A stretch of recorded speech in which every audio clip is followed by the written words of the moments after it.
I did work at Apple, and I did have the opportunity to observe Steve Jobs' leadership.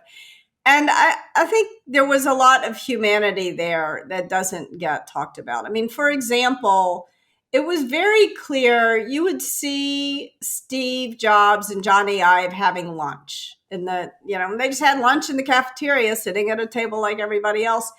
And they clearly, you could just tell from these two people loved working together. They enjoyed each other. There was when Steve Jobs was diagnosed with cancer. Tim Cook offered to give him his liver, part of his liver, and Steve Jobs refused the sacrifice. Like, there is no way to explain that kind of behavior other than love.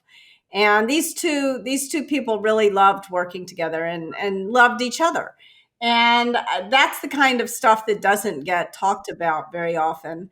Um, I probably would not have enjoyed working directly for Steve Jobs because it would have been rough, but other people liked it. And the point is that he surrounded himself with people whom he had a real human relationship with. Scott Forstall, who built the iOS team, adored Steve, really, viewed him as a mentor. And it was clear that those two people really cared about each other.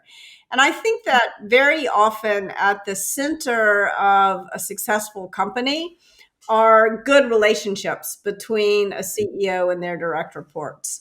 And uh, I don't think it gets talked about because it's very difficult. You can't operationalize that. It's going to be different. There's no one way to have a good relationship.